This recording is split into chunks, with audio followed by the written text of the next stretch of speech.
انسان مریخ پر زندگی آباد کرنے جا رہا ہے۔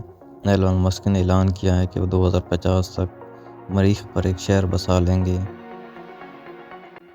السلام علیکم، میں ہوں انیس الرحمن۔ اگر آپ ہمارے چینل پر نئے ہیں تو چینل کو سبسکرائب کر دیجیے گا۔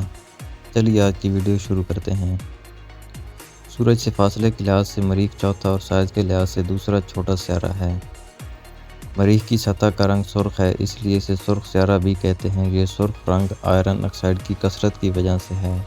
مریخ زمین سے کافی ملتا جلتا سیارہ ہے۔ زمین کی طرح مریخ پر بھی وادیاں اور صحرا پائے جاتے ہیں اور اس کے قطبین پر برف جمی رہتی ہے۔ مریخ کا قطر زمین کے قطر کا نصف ہے، جو کہ 6787 کلومیٹر ہے۔ مریخ کا ایک دن 24 گھنٹے 39 منٹ کا ہوتا ہے۔ اپنے ایکسس پر جھکاؤ کی وجہ سے مریخ پر موسم بھی تبدیل ہوتے رہتے ہیں۔ اس کا اوسط درجہ حرارت 186 سے 267 کیلون کے درمیان رہتا ہے، جبکہ زمین پر کم سے کم درجہ حرارت براعظم انٹارکٹیکا میں 180 کیلون ہے۔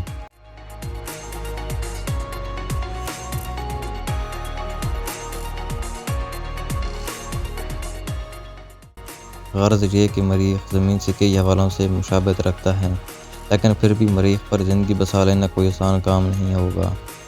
مریخی ماحول بہت تابکار ہے، جس کی وجہ سے انسان کو نقصان بھی پہنچ سکتا ہے۔ مریخ پر رہنے کے لیے خاص قسم کا لباس درکار ہوگا تاکہ نقصان دہ شعاؤں سے بچا جا سکے، لیکن انسان پھر بھی مریخ پر زندگی بسانے کے لیے کوشاں ہے۔ مریخ پر زندگی قائم کرنے کے لیے سب سے زیادہ متحرک ایلن مسک کی نجی کمپنی اسپیس ایکس ہے۔ ایلن مسک 2050 تک مریخ پر انسانی بستی آباد کرنے کا ارادہ رکھتے ہیں۔ مریخ تک جانے کے لیے اسپیس ایکس جدید راکٹ تیار کر رہی ہے، جنہیں کئی مرتبہ استعمال کیا جا سکے گا، اور ایک طرفہ زمین سے مریخ تک جانے کا ٹکٹ $2 لاکھ ہوگا۔ ایلن مسک نے پہلے 2026 تک مریخ پر انسان اتارنے کا ارادہ ظاہر کیا تھا، لیکن بعد میں انہوں نے کہا کہ 2029 تک وہ مریخ پر پہلا انسان بھیج دیں گے۔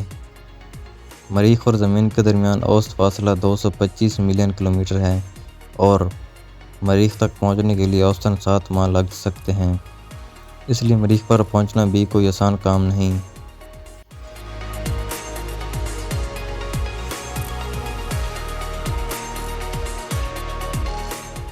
اسپیس ایکس کے ساتھ ساتھ ناسا اور چین کی خلائی ایجنسی بھی سرگرم ہے۔ مریخ پر پانی کی موجودگی کا سراغ بھی لگایا جا چکا ہے، جو کہ مریخ کے جنوبی قطب میں واقع ہے۔ اس سے پہلے سائنسدانوں کا خیال تھا کہ مریخ پر پانی کی نمکین جھیلیں پائی جاتی ہیں۔ پانی کے دستیاب ہونے سے بہت سے مسائل حل ہو جائیں گے، جیسے کہ فصلوں اور سبزیوں کے لیے پانی کی ضرورت پوری کی جا سکے گی اور انسانوں کے کام بھی آئے گا۔ 15 مئی 2021 میں چین نے بھی مریخ پر اپنا ایک مشن بھیجا، جس کا کام مریخ پر زندگی کے آثار تلاش کرنا تھا۔ اس خلائی مشن نے قطب شمالی پر پانی دریافت کر لیا ہے، جس کا ثبوت یہ ہے کہ وہاں پر نیم منرلز پائے گئے ہیں۔ مریخ پر سبزیاں اگائی جائیں گی، جن میں مریخ کی آب و ہوا برداشت کرنے کی سخت ہوگی۔ آکسیجن لینے کے لیے پہلے انسان کو مخصوص لباس میں رہنا ہوگا، کیونکہ مریخ پر 95% کاربن ڈائی آکسائڈ پائی جاتی ہے اور آکسیجن نہ ہونے کے برابر ہے۔ شاید انسان مریخ پر مستقبل میں درخت لگا کر آکسیجن کا بندوبست بھی کر لے۔